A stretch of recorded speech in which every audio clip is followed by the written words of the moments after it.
स्वागत है आपका विनोद शर्मा जी नई परख के मंच पर। देश की जो हालत है वो हम सब लोगों के सामने है और जनता के भीतर इस हालत के खिलाफ जो असंतोष है उसका एक बहुत बड़ा प्रमाण कल जंतर मंतर पर हमें काकरोच जनता पार्टी के पहले कार्यक्रम के तौर पर दिखाई पड़ा। लोग कह रहे हैं कि लोग कम थे, उसके अंदर कम आए थे, उतने नहीं आए थे, इतनी अपेक्षा थी। लेकिन ये भी तो हम देख सकते हैं कि वो कार्यक्रम बड़ा स्वतः स्फूर्त स्पॉन्टेनियस किस्म का था। जो लोग वहां मौजूद थे ऐसा नहीं लग रहा था कि कोई उन्हें वहां पे गोलबंद करके जमा करके वहां पे लाया है। लोग स्वयं आए थे, जैसे भी लोग थे, तरह तरह के लोग थे। 5-6 हजार लोग थे, ऐसा अंदाजा लगाया जा सकता है। उसमें वामपंथी काक्रोच भी थे, उसके अंदर यूट्यूबर जो अपने यूट्यूबर काक्रोच भी थे, उसके अंदर पर्यावरणवादी काक्रोच भी थे, एलजीबीटी काक्रोच भी थे। हर तरह के, अगर काक्रोच को एक मेटाफर के तौर पर देखा जाए जो कि सरकार से असंतुष्ट है, इसका नारा है कि न तो वो डरता है और न मरता है। काक्रोच का नारा यह है कि न तो वो डरता है न वो मरता है। और वो सब लोग सरकार से जवाबदेही की मांग कर रहे थे।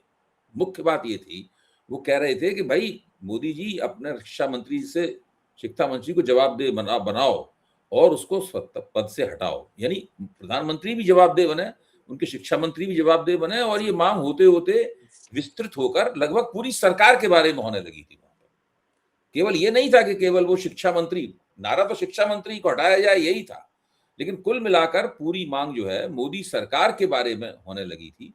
और इस तरह की मांग मुझे लगता है पहली बार एक आंदोलनकारी फॉर्मेट में पहली बार होते हुए हम लोगों को दिखाई पड़ी। राजनीतिक दल सब ये मांगे करते रहते हैं, उनसे अपेक्षा की जाती है, लेकिन किसी पॉलिटिकल पार्टी का एक कार्यक्रम नहीं था। एक आंदोलनकारी फॉर्मेट में ये मांग होते हुए दिखाई पड़ रही थी। इस कार्यक्रम पे बहुत तरह तरह के संदेह भी थे कि भाई कैसे पुलिस के साथ बड़े मित्रतापूर्ण अंदाज में हो रहा था कार्यक्रम, किस तरीके से पुलिस उन्हें हवाई अड्डे से लेके आई, वीआईपी लेन से उनकी गाड़ी निकलवाई, वगैरह वगैरह। और अगर और कोई ऐसा आंदोलन होता तो शायद उसको इजाजत भी नहीं मिलती, दमन भी उसका होता, उनको भगा दिया जाता, खदेड़ दिया जाता। ये सारी बातें भी हैं। लेकिन अभी इतनी जल्दी मुझे नहीं लगता कि इनके ऊपर आप भी शक करना चाहेंगे, या मैं भी उनके ऊपर शक करने के लिए तैयार नहीं हूं। उनको संदेह का लाभ दिया जा सकता है और अगले हफ्ते तक कम से कम हम लोगों को इंतजार करना चाहिए। लेकिन ये जो हालात है देश के, जिसके अंदर एक व्यंग्यात्मक अभिव्यक्ति इतना बड़ा 2.5 करोड़ का जमावड़ा तो कर देती है सोशल मीडिया के ऊपर, और जब वो जमीन पर भी उतरती है तब भी उसको ऐसा नहीं है कि पूरी तरीके से वो नाकाम हो गई हो। उतना जोरदार नहीं था इसका, लोगों ने अंदाजा लगाया, उससे काफी कम था, लेकिन ऐसा भी नहीं था कि वो नाकाम होते चले गए। विपक्ष की कल एक बैठक होने वाली है, जो गैर भाजपा पार्टियों का जो पुराना आइडिया था एकता का, इंडिया गठबंधन, उसको पुनर्जीवित करने का प्रयास उसको माना जा सकता है। तो ये जो दो घटनाएं हैं, एक जो 6 तारीख को घटित हुई और एक जो 8 तारीख को घटित होगी कल, एक गुजरा हुआ दिन और आने वाला कल, इनमें जो हो रहा है, इन दोनों को आप आज के हालात में किस तरीके से जोड़ते हैं और किस तरीके से देखते हैं? दोनों घटनाएं कैसे एक दूसरे से अलग हैं और कैसे एक दूसरे से जुड़ी हुई हैं? विनोद जी। देखिए, बात है कि कुछ मुद्दों पर भीड़ का महत्व नहीं होता, मुद्दे का महत्व होता है। गुड गुड, सही बात है। और कल जो हुआ उसमें कितनी भीड़ आई, कितना हेड काउंट था, क्या लोगों का मिजाज था, क्या कह रहे थे, वो हमने सबने देखा। और थोड़ी उसमें डिसऑर्गेनाइजेशन थी। पहली बार ये लोग मैदान में उतरे थे, अभी तक तो वर्चुअल वर्ल्ड में थे, रियल वर्ल्ड में आए पहली बार। और वर्चुअल वर्ल्ड में इनके साथ करोड़ों लोग थे और रियल वर्ल्ड में इनके साथ कुछ हजार लोग थे। फिर भी आंकड़ों पे ना जाकर मुद्दों पे रहते हैं, क्योंकि बावजूद इसके कि हमने और आपने इस पे डिस्कशन की है कि हमारे पास भी कुछ गंभीर मुद्दे हैं, इनसे सवाल हमारे कुछ गंभीर हैं, लेकिन वो सवाल चलते रहेंगे अगर इन लोगों की जो प्रोटेस्ट है वो चलती रहेगी। मुझे डर एक बात का है अभय जी, कि हमने पहले भी पिछले जब से 2020 से, उससे थोड़े से पहले से हमने ऐसी मूवमेंट्स देखी हैं और हमने वर्चुअल वर्ल्ड के जरिए और जमीनी स्तर पर युवाओं को हमने आगे आकर मुद्दों पर अपनी जी। बात कहते हुए सुना है, कशमकश करते हुए देखा है। हुँ, लेकिन आज वो कहाँ है? हुँ, वो कहाँ है शैला रशीद? वो हुँ, कहाँ है शाह फैजल? हुँ, वो कहाँ है देवांगना कलिता? हुँ, वो कहाँ है नरवाल हुँ, जो उनके साथ थी, नताशा हुँ, नताशा नरवाल? ये लोग आज के दिन कोर्ट के चक्कर काट रहे हैं। हुँ, इनके खिलाफ जो केस लगाए गए हैं, बिना सजा सुनाए गए उसकी सजा भुगत रहे हैं। हुँ, process is more dangerous than punishment. ये हम देख रहे हैं नजारा।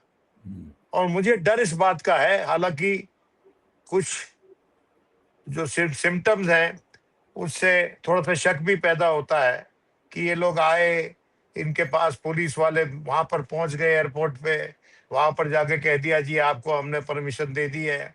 हुँ, और आपने जैसे फरमाया कि तरह तरह के लोग उस जमावड़े में थे।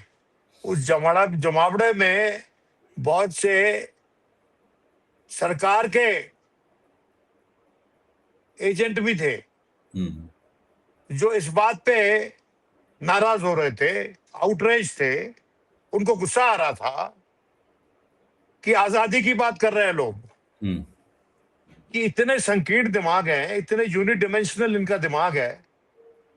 मैं आजादी की बात करूं आपसे, मुझे आपकी बराबर परस्पर मैं जब बात करता हूं, बीच हुँ, बीच में आप टोकते हैं, मुझे उससे आजादी दीजिए, मुझे अपनी बात कहने की आजादी दीजिए। आजादी कोई लिमिटेड कॉन्सेप्ट नहीं है, आजादी के कई आयाम हैं। और एक आयाम यह है कि मैं और आप बैठकर आजादी से बात करते हैं, आप मुझे जगह देते हैं, मैं आपको जगह देता हूं। हुँ, जिंदगी में लड़ाई स्पेस की होती है, और अगर आप मुझे स्पेस देंगे और मैं आपको स्पेस दूंगा तो हमारा आपका वार्तालाप शालीन रहेगा, डेमोक्रेटिक रहेगा। लेकिन अगर आप मुझे स्पेस नहीं देंगे, मुझे कहने की आजादी नहीं देंगे, तो क्या आप भारत के लोकतंत्र की इज्जत कर रहे हैं? हुँ, कहते क्या है, क्या कहते हैं हम लोग Abhay ji? That people get the government they deserve in a democracy. तो आप वोट डालते हो उसके लिए, और जो आपको सरकार मिली है यू डिजर्व इट, हुँ, आपने चुनी है। पर क्या आज के दिन सरकारें चुनी जा रही हैं या चुनवाई जा रही हैं? जी। क्या आज के दिन do we have the, with all respect for the judicial system, hmm, do we have the judiciary that we deserve? इस पे स्वयं कानूनदान कई बार कह चुके हैं कि डिस्पेंसेशन ऑफ जस्टिस जो है हुँ, वो फेयर नहीं है, बहुत टाइम कंज्यूमिंग है और बहुत पनिशिंग है प्रोसेस वो। हुँ, क्या जो इलेक्शन करवाने वाला, इन्होंने जो कॉकरोचेस ने बोला है कि जी, अगर एक आदमी का भी वोट गलत कैंसिल होता है तो भारी सजा की मांग की है उन्होंने, जो अपना मैनिफेस्टो दिया है उसमें। जी। तो बहुत से सवाल ऐसे हैं जिसके चलते मुझे डर क्या है कि क्या ये रिपीट होगा? क्या ये CAA या NRC का रिपीट होगा? उसके खिलाफ जो प्रोटेस्ट हुई थी उसका रिपीट भी हो सकता है। हुँ, और वो रिपीट क्यों हुआ? क्योंकि जब सरकार ने ये फैसला लिया हुँ, कि ये जो एजिटेशन हो रही है इसको हमने खामोश करना है, तो उन्होंने खामोश किया। और उसके बाद बहुतेरे नहीं निकले, और उन्होंने सवालों को और सरकारों से सवाल पूछने बंद कर दिए, सरकार से सवाल पूछने बंद कर दिए। मैं ये जानना चाहता हूं हुँ, कि इस मूवमेंट की लॉन्जेविटी क्या है, हुँ, इसका जीवन काल क्या होगा? देखिए, हमारे किसान भाई 7 महीने बैठे रहे बॉर्डर्स पे, हुँ। 7 महीने से ज्यादा बैठे रहे। साल भर बैठे रहे करीब। हाँ, साल भर बैठे रहे। हाँ, 700 के करीब किसान जो है उस दशा में उनकी मौत हो गई, उनकी दुर्घटना में हो गई, कुछ की उस एजिटेशन के चलते हो गई। लेकिन बहुत सी इंसानी जानें गईं। कितनी मुशक्कत करनी पड़ी उनको, उसके बाद कहीं जाकर सरकार ने वो 3 कानून वापस लिए। आज के दिन जो स्टूडेंट्स डिमांड कर रहे हैं, कॉकरोचेस हों या कोई और नाम से आए हों, क्या उनके पास वो स्टेइंग पावर है अभय जी? क्या इतनी लंबी लड़ाई वो लड़ सकते हैं जितनी लंबी लड़ाई हमारे किसानों ने लड़ी? किसान तो अभ्यस्त है उन कठिनाइयों का, जब अपनी गांव में अपनी खेत के सुरक्षा करता है, रात भर जागता रहता है, गाय ना घुसाए बार तोड़ के। कई बार गाय बच जाती है और खेत में किसान की जो फसल है वो नाश हो जाती है। ये यूपी में विस्तृत स्तर पे हो रहा है। मेरा कहना है कि क्या आज के दिन हमारी देश में वो क्लाइमेट है अभय जी जो मैंने देखा जब इंडिया अगेंस्ट करप्शन की मुहिम शुरू हुई? उनको दी गई बड़ी बड़ी जगह पे अपना समागम करने के लिए, रामलीला मैदान में किया उन्होंने, किया कि नहीं? लेकिन यहां पर जो उनको जगह निर्धारित की गई, जंतर मंतर, जिसपे पुलिस अपने रेजिमेंट के चलते 1500 से ज्यादा लोगों को इकट्ठा नहीं होने देती। कल शायद 2500, 3000, 5000, 4000 इकट्ठे हो गए होंगे। मैं आंकड़ों पे नहीं जा रहा हूं, मैं मुद्दे पे हूं। मुद्दा अहम था, भले ही क्राउड उसके अनुपात में छोटा नजर आता हो। और मेरा ये सवाल है कि क्या ये मुद्दा, जिस तरह की आबो हवा हमारे देश में है लोकतांत्रिक, क्या उसमें ये मुद्दा जिंदा रहेगा, सरवाइव करेगा? क्या हमारे जो एजुकेशन मिनिस्टर साहब हैं वो सही में त्यागपत्र देंगे? Will the government be sensitive to popular opinion? देखिए, राजीव गांधी की सरकार ने एंटी डिफेमेशन लॉ लाए थे, जो उसके खिलाफ बड़ी प्रोटेस्ट हुई थी।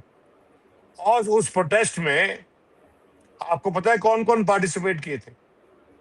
उस प्रोटेस्ट में खुशवंत सिंह पार्टिसिपेट किए थे, रामनाथ गोयनका पार्टिसिपेट किए थे, बड़े बड़े और लोग पार्टिसिपेट किए थे, सीआर ईरानी पार्टिसिपेट किया था, स्टेट्समैन वाला। बड़े बड़े एडिटर्स हिरण्मय कार्लेकर हमारे साथ बैठकर वो जो उसके प्लेकार्ड बना रहे थे, हम प्रेस क्लब में बैठे हुए, वो हमारे पास आके हमारी मदद करने की चेष्टा करता था। मैं ये कहना चाहता हूं कि वो जो फाइनली जब विड्रॉ किया गया, राजीव गांधी ने विड्रॉ किया वो बिल, वो लॉ, तो मैं उन दिनों मलयालम मनोरमा अखबार में काम करता था, बहुत बड़ा अखबार है, बड़ी उसकी हिस्ट्री है। तो उसके जो मातकुटी चयन हम बोलते थे, मामून में सीएम के मैथ्यू, वो ही वॉज इन दिल्ली। तो उनको ऑल इंडिया रेडियो वाला इंटरव्यू करने आ रहा था, तो मुझे बुलाए, पूछते विनोद मैं क्या कहूं, मैं क्या बोलूं इनको? तो मैंने कहा जी मैं तो आपसे बहुत वरिष्ठ है आप, मैं तो आपको क्या बताऊंगा सुझाव, लेकिन मेरे मन में जो बात आती है वो मैं आपके साथ शेयर कर सकता हूं। तो उन्होंने पूछा क्या? मैंने कहा देखिए, मलयालम मनोरमा ग्रुप ट्रेडिशनली जो उस वक्त जमाने में they were not very harsh on Rajiv Gandhi. तो मैंने कहा जी आप कहिए कि मतलब मेरे को ये लगता है कि the prime minister has shown sensitivity to proper popular opinion by withdrawing this law. Prime Minister has shown sensitivity to popular opinion by withdrawing this law. देखिए लोकतंत्र क्या होता है भाई जी? लोकतंत्र इलेक्टोरल नहीं होता सिर्फ, लोकतंत्र होता है दो इलेक्शन के बीच में कितना लोकतंत्र है, सरकार कितनी रिस्पॉन्सिव है, जनता को कितना हस्तक्षेप करने का अधिकार है। ये जो आज के दिन हमारे तात्कालीन जो सरकार है, जो कि सत्तारूढ़ है, इन्होंने तो कर्पूरी ठाकुर को भारत रत्न दिया है, अगर मैं गलत नहीं हूं तो। वो सोशलिस्ट स्ट्रीम से आते थे और सोशलिस्टों की डिमांड क्या थी?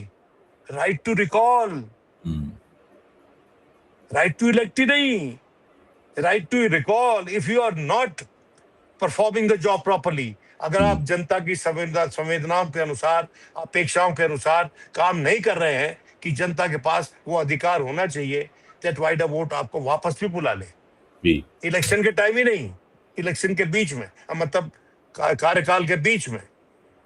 सवाल ये है, ये बड़े प्रश्न हैं, इन पे इस देश में बहस नहीं हो रही है या नहीं करने दी जा रही है। मैं और आप कर रहे हैं, डिजिटल मीडिया पे हम कर रहे हैं। हम बात कर रहे हैं कि बहस नहीं करने दी जा रही है, इस संदर्भ में कर रहे हैं कि बहुत से लोग जब सवाल उठाते हैं, जिन लोगों का मैंने नाम लिया, क्या उन्होंने गलत सवाल उठाए थे? उनको तो टुकड़े टुकड़े गैंग गैंग गैंग बना के बर्खास्त कर दिया गया, उनको तो नाम दे दिए गए। देखिए, ऐसा है कि कहा जाता है, कहावत है कि अगर घोड़े की टांग टूट जाए तो उसको गोली मार दी जाती है, और कुत्ता पागल हो जाए तो उसको भी मार दिया जाता है। ये तरीका जो अपनाते हैं ना, दबाने के लिए प्रोटेस्ट को, वो ठीक तरीका नहीं है, वो लोकतांत्रिक नहीं है, वो वाजिब नहीं है, वो सेंसिटिव नहीं है। It shows that the government is not sensitive to popular opinion. अभी तक सरकार की तरफ से हमारे स्टूडेंट्स को बुलाकर बातचीत क्यों नहीं की गई? किसी ने भी कोई बातचीत की है? आप बता दीजिए, आपकी कोई जानकारी है ऐसी अभय जी? नहीं, कोई जानकारी नहीं है। अब जो आपने जो बात कही है, उसके मर्म से मैं पूरी तरीके से सहमत हूँ। कुछ डिटेल्स में फ़र्क हो सकता है, वो अनावश्यक है उसके बारे में चर्चा करना। अब मैं आपसे एक दूसरा सीधा सवाल पूछ रहा हूँ। जो नौजवानों के अंदर शिक्षा में हो रहा जो घपला है, नीट का पेपर लीक और जी का पेपर लीक और सीबीएसई का घपला, इन सब के खिलाफ जो जबरदस्त असंतोष है, वो असंतोष सोशल मीडिया पर रिफ्लेक्ट हुआ। सोशल मीडिया पर रिफ्लेक्ट हुआ 2-2.5 करोड़ लोगों के रूप में, जब काकरोच जनता पार्टी की अभिजीत दीपके ने स्थापना की। फिर वो जमीन पे उतरे, वहां भी एक आवाज उठी, 6 तारीख को भी एक आवाज उठी। लेकिन ये सारा का सारा जो हिंदुस्तान का स्थापित विपक्ष है, विपक्षी पार्टियां जो हैं, उसके दायरे के बाहर हुआ। उसके दायरे, लेफ्ट पार्टीज ने इसमें जो वहां पे कुछ भूमिका निभाई, लेकिन वो अनौपचारिक किस्म की भूमिका थी, वो अघोषित अनौपचारिक। हालांकि सीपीआई एमएल के जनरल सेक्रेटरी भी वहां पहुंचे, वहां पर दीपांकर भट्टाचार्य भट्टाचार्य भी पहुंचे, हमारे पुराने मित्र, वो भी पहुंचे वहां पर। और सुनते हैं कि वृंदा करात को भी फोन मिलाया गया था, उनकी भी प्रेरणा से वहां कुछ लोग आए होंगे। इसको लेकर हम लोग छोड़ देते हैं इस वक्त, वो जो कुछ भी था वो अनौपचारिक था। बाकी जो विपक्ष की राजनीति है, उसके दायरे के बाहर ये पूरा सरकार के खिलाफ एक कार्यक्रम घटित हुआ, जो कि महत्वपूर्ण है, नोटवर्दी है, नोट करने योग्य है, और इसके मायने हम लोग डिकोड कर रहे हैं। प्रश्न ये है कि अब जो स्थापित विपक्ष है वो क्या करेगा, क्योंकि दक्षिणपंथी हैंडल्स जो हैं, दक्षिणपंथी बुद्धिजीवी हैं, वो सब कह रहे हैं कि भारत में विपक्ष तो है नहीं, इसलिए इस चीज को इतना महत्व मिल रहा है, क्योंकि विपक्ष का स्थान खाली पड़ा हुआ है, उन्हें मौका मिल गया है इसका फायदा उठाकर विपक्ष की टांग खींचने का। और बाकायदा बयान आ रहे हैं, टीवी पे बहस चल रही है, अखबार में भी ये छपा हुआ है, मैंने अखबार में पढ़ा है, बाद में देखा टीवी पे भी ये चल रहा है। तो वो कह रहे हैं कि विपक्ष ना के बराबर मौजूद है, उसका स्पेस खाली पड़ा हुआ है, और काकरोच जो है उस स्पेस को ऑक्यूपाई करने के लिए उस स्पेस को उस स्पेस में पनप रहे हैं, उभर रहे हैं। तो ऐसे में विपक्ष के लिए भी तो चुनौती है कि भाई वो कुछ करके दिखाए। अबे जी, आज नहीं, आज से करीबन मैं 10 एक दिन पहले जब ये शुरू हो रही थी बात, आपको हमने क्या कहा था आपके सवाल के जवाब में, कि सरकार तो नॉर्मली क्या होता है कि सरकार नई चुनी जाती है, हमारे देश में विपक्ष नया चुना जा रहा है, और ये एक सोची समझी राजनीति के तहत किया जा रहा है। और उसी लिए हम ये जो वर्चुअल फोर्सेस हैं, जो कि बाद में रियल बनने की कोशिश करती हैं, जमीन पर आई हैं, उनके बारे में हम सवाल उठाते हैं कि इनके पास क्या एजेंडा है, इनके पास क्या सोच है, इनके पास क्या बैकग्राउंड है। बहुत से लोग कहते हैं कि जो लोग आए हैं वो तो आम आदमी पार्टी के साथ पहले जुड़े हुए थे, वो बात हम कर चुके हैं, हमने वो बात भी डिस्कस की हुई है पहले से। देखिए, और एक एक खास व्यक्ति है जो मैकेंजी ग्रुप से पहले जुड़ा रहा है। मैकेंजी ग्रुप का कोई ट्रैक रिकॉर्ड ऐसे मसलों पर बहुत ज्यादा सराहनीय नहीं है। हुँ, देखिए, जब डेमोक्रेसी जो है ना, डेमोक्रेसी में बहुत सी बातें, बहुत सी आवाजें उठती हैं हाँ, और वर्चुअल वर्ल्ड में उठती हैं। हुँ, लिख के भले ही ना लोग करते हों, और मेन लाइन मीडिया जो है, जो ट्रेडिशनल मीडिया है, वो जो है, वो कल मैं एक प्रोग्राम देख रहा था। हुँ, एक ऐसा प्रोग्राम जिसकी रिलेटिवली इज्जत है थोड़ी-सी। हुँ, तो उसमें उन्होंने बिठा रखा था, बातें कर रहे थे। लेकिन जब-जब वो सरकार के बारे में एंकर बोलता था, साथ में विपक्ष टोक देता था। और आखिर में सबको उसने समय दिया, आधे-आधे मिनट का, मतलब 30-30 सेकंड का। लेकिन एक व्यक्ति को नहीं दिया। हुँ, वो एनएसयूआई का एक उनका वहाँ बंदा बैठा, तो उसको नहीं हुँ, दिया उन्होंने। हुँ, क्यों नहीं दिया भाई? हुँ, हम एनएसयूआई के स्पोक्समैन बन के यहाँ पर नहीं पूछ रहे सवाल। हुँ, हम एज़ अ दर्शक पूछ रहे हैं। हुँ, पता नहीं आपने वो शो देखा कि नहीं? मैंने देखा था। बड़े हुँ, ध्यान से देखा था। क्योंकि 2-3 उसमें ब्राइट स्पार्क्स थे, हुँ, यंग लोग जो बात कर रहे थे। हुँ, और एक जो था, सरेआम लग रहा था कि ये तो गोदी है, पता हुँ, नहीं यहाँ पर कैसे आ गया। हुँ, लेकिन उसको भी बड़ी अहमियत दी जा रही थी। हुँ, देखिए, मेरी बात समझने की कोशिश कीजिए। Hmm, the system has been rigged sir. हुँ, जब सिस्टम रिग हो जाता है, तो उसके बाद तो ओवरऑल की बात ही होती है, उसके बाद ओवरऑल करके ठीक हो सकता है। जब अंपायर मिल जाए एक टीम के साथ, तो मैच के पूरे होने तक तो आप अंपायर को बदल नहीं सकते। हुँ, एक बार तो जितवा ही देगा, एक बार तो किसी को हरवा ही देगा। लेकिन उसके बाद जब दोबारा टीम बनेगी, जब दोबारा स्टेज सजेगी, उस वक़्त क्या होगा? और जो आउट गलत दिया गया खिलाड़ी, क्या हुँ, उसको परस्पर खेलने का मौका दिया जाएगा? क्या वो सिलेक्ट भी होगा उस टीम में खेलने के लिए? जी, these are the big questions. और मेरा ये मानना है, ये जो उन्होंने पहले बोला कि 5 बजे तक रिज़ाइन कर दो, हुँ, क्या मतलब थी? क्या इस जोश की ज़रूरत थी? और फिर बाद में कहा कि चलो हम 1 हफ्ता देते हैं।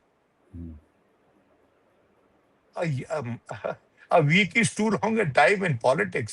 हुँ, पता नहीं 1 हफ्ते में वो क्या कर लेते हैं। और कई लोग वहाँ तरह-तरह की अफ़वाहें उड़ रही थी उनके बारे में, और फिर वहाँ पर जो कुछ यूट्यूबर घूम रहे थे, हुँ, अरे ये तो टुकड़े-टुकड़े गेम की तरह बात कर रहे हैं। ये तो लगता है कि सब वामपंथी आ गए यहाँ पर। जैसे वामपंथ देश विरोधी है, हुँ, उनके हिसाब से वामपंथ देश विरोधी है, और दक्षिणपंथ ही अकेला है जो देश को बचा सकता है। हुँ, और बहुतेरा समाज ये समझता है कि जो दक्षिण पंथ है, उसके कारनामों के चलते बहुत सी प्रॉब्लम्स हमारे देश में, ज्यादातर प्रॉब्लम्स हुई हैं। तो इसलिए ये जो कॉकरोच जनता पार्टी है, ये इसकी जो साख कसौटी पे है। हुँ, क्या 7 दिन के बाद, हुँ, अगर 7 दिन तक कुछ नहीं होता, हुँ, तो क्या ये रिपीट ऑफ देवांगना कलिता तो नहीं होगा?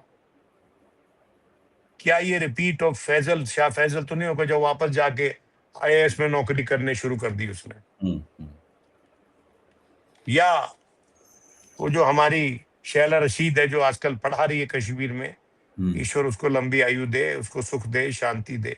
हुँ, देखिए, प्रॉब्लम क्या है इस देश में? हुँ, प्रॉब्लम ले है, कई बार मैं सोचता हूँ, हुँ, एक फिल्म बनी थी 10 डेज, जॉन रीड की किताब पे, 10 days which shook the world. उसमें रेवोल्यूशनरीज जो है, वो बहुत मुशक्कत कर रहे हैं, लड़ाई लड़ रहे हैं। एक जगह एक बड़ा सा मेंशन, बहुत बड़ा बंगला, वहां पर वो कैप्चर कर लेते हैं। उस बंगले में सब सामान है, खाने का, पीने का, नरम बिस्तर है, नहाने के पूरे सब प्रबंध है, नहाने धोने के। तो उनका जो लीडर है, वो कहता है कि चलो आप यहाँ पर 4 दिन यहाँ पर आराम करेंगे, फिर आगे चलेंगे। देखा याद है। तो 5वें दिन जब वो चलने की तैयारी होती है, तो 2-4 लोग निकल के अपने लीडर के पास जाते हैं और कहते हैं, 2 एक दिन एक्स्ट्रा नहीं रह सकते क्या?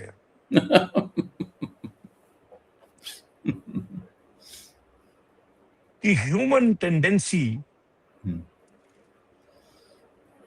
to get the life one desires is insurmountable. और इसलिए मैं सोचता हूं कभी कभी, देखिए, इसीलिए किसानों की मुशक्कत में, किसानों की लड़ाई में और ये जो लड़ाई हो रही है इसमें फर्क है। बहुत फर्क है। उनके पास मादा है लड़ने का, उनकी भुजाओं में ताकत है। जो जिंदगी वो जीते हुए आ रहे हैं, उसी जिंदगी का एक पहलू था वो लड़ाई, और वो समुदाय की ताकत भी उसके पीछे थी, उनके कम्युनिटी की ताकत उनके पीछे थी। कम्युनिटी की। ये जो बच्चे हैं, ईश्वर उनको लंबी आयु दे, सद्बुद्धि दे, इनको सक्सेस दे लाइफ में, जो ये चाह रहे हैं वो मिले इनको। हमारे बच्चों की तरह है भाई, ये हमारे बच्चे हैं। हम इनका मजाक नहीं उड़ा रहे, इनको हतोत्साहित नहीं कर रहे, लेकिन इनको जिंदगी की जो सच्चाइयां हैं, जो आम तौर पे बताई नहीं जाती, माँ बाप भी प्यार में कई बार नहीं बताते हैं, लेकिन हम निष्काम भाव से ये कहना चाहते हैं उनको कि इस लड़ाई में आपको लंबा लड़ना पड़ेगा अगर आप इसमें सक्सेस, सफलता चाहते हैं तो। जी। और आपने सिंगल पॉइंट आप एजिटेशन बना दिया आपने कि मंत्री को हटा दो, और ये भी कहा कि if the minister is removed, there is a possibility we can talk to the government. Why should not the government itself talk to them? भाई सरकार को क्यों नहीं बात करनी चाहिए? जो नौखाली में जब कम्युनल राइट्स हुए थे, तो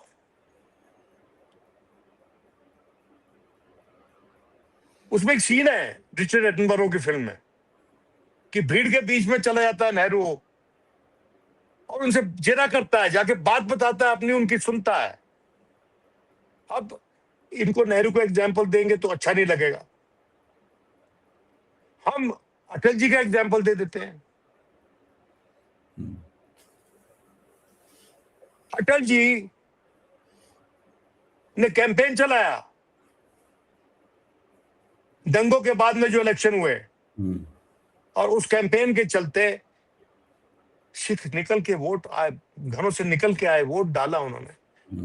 कांग्रेस तो उनसे मांगने भी नहीं गई थी वोट, सिख निकल के आए, उन्होंने वोट डाला। किसके कहने पे? अटल बिहारी वाजपेयी कहने पे।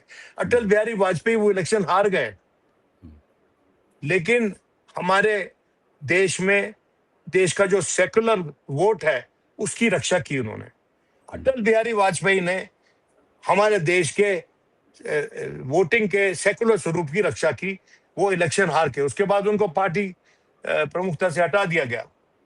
ये राजनीति की एक ऐसी निरंकुश पहलू है जो कि हर किसी ने भुगता है। तो अगर Atal Bihari Vajpayee could face the blow back, ये बच्चे क्या डटे रहेंगे? मैं ये पूछना चाहता हूं। और अगर नहीं डटे रहेंगे तो सिविल सोसाइटी और ये जो मिलने वाले हैं कल, वो उस पहलू पे कैसे विचार कर रहे हैं, वो क्या कहते हैं? मेरा ये मानना है कि they must pass a resolution कि भाई ये जो ऑपोजिशन अलायंस है उनको एक रेजोल्यूशन कल पास करना चाहिए कि ये जो बच्चों का जो डिमांड है वाजिब है, सिस्टम में बहुत कमियां हैं, उनको सुधारने की जरूरत है। अगर ना भी मांगे धर्मेंद्र प्रधान की रेजिग्नेशन, अगर रेजिग्नेशन मांगेंगे तो शायद आहत हो जाएगी ये मूवमेंट जिस तरह से वो मांग रही है। लेकिन वो कहें कि बच्चे जो कह रहे हैं वो सही है, इनकी डिमांड भी सही है, एक व्यक्ति का महत्व नहीं है, ये असंख्य भारत के नागरिकों के मुस्तकबिल का महत्व है, का सवाल है कि हमारे जो बच्चे हैं, जो आने वाली जनरेशन है, उसकी हम किस तरह से उसको किस तरह से उनके फ्यूचर को सुरक्षा प्रदान कर रहे हैं, ये सवाल है। और they should support this movement. और मैं सिर्फ जुबानी किया भी है इन लोगों ने, लेकिन एक रेजोल्यूशन लिख के अगर ये सपोर्ट करते हैं तो एक संदेश जाएगा। और सरकार के प्रति वो जो रेजोल्यूशन का वर्डिंग हो, वो ऐसा ना हो कि सरकार को गाली गलौज देने वाला हो। सरकार को भी कोऑप्ट कर ले इसमें, जी क्योंकि ये तो साझा दायित्व है ना सबका, जी जी बच्चों को भाई सुरक्षित करना, और जी कोई काम बिना सरकार को कोऑप्ट किए तो होगा नहीं। जी बिल्कुल। और ये सरकार तो किसी कहने पे किसी का त्याग पत्र लेती नहीं है। हम्म और वो जो 3 फार्म लॉज विड्रॉ किए थे, वो तो प्रधानमंत्री ने स्वयं अनाउंसमेंट की थी उनके विड्रॉवल की। हम्म तो मैं ये कहता हूं कि इसमें पॉलिटिकल वन-अपशिप नहीं होनी चाहिए, क्योंकि इस मुद्दा बहुत गंभीर है और ये भारत की नॉलेज इकोनॉमी कसौटी कसौटी पे रखी हुई है। वो कैसे उसमें से सुरखरू होकर निकलेगी, वो बड़ा मुख्य प्रश्न है अभय जी। बहुत बहुत धन्यवाद विनोद जी। बहुत ही आपने हमदर्दी के साथ में और पूरी परिस्थिति का एक गहरा जायजा लेते हुए, इसको एम्पैथी अंग्रेजी में कहते हैं, इसको हिंदी में हम लोग या उर्दू में हिंदुस्तानी में हमदिली कहते हैं, उसके साथ जो इस तरह का विश्लेषण किया है वो बिल्कुल काबिल तारीफ है। और मुझे लगता ये है कि ये ये रास्ता है जिसको अपनाया जा सकता है, इस रास्ते पे एक चला हो जा। जाए ना, बच्चों के पीछे हमारा देश एक हो जाए, और सिंबॉलिकली सरकार और विपक्ष एक हो जाए, इसमें तो अच्छा रहेगा। लेकिन मैं आपको एक बात बताऊं, I am losing faith in the sense of fair play of the politicians, ठीक है। भले ही देखते वो हैं। किसी भी पाले में हो। जी, देखते हैं। ठीक है, देखते हैं इस बात को, और परिस्थिति पे हम लोग निगाह रखेंगे और फिर चर्चा करेंगे इसकी जल्दी ही, शुक्रिया। करनी ही बाय। पड़ेगी। बाय।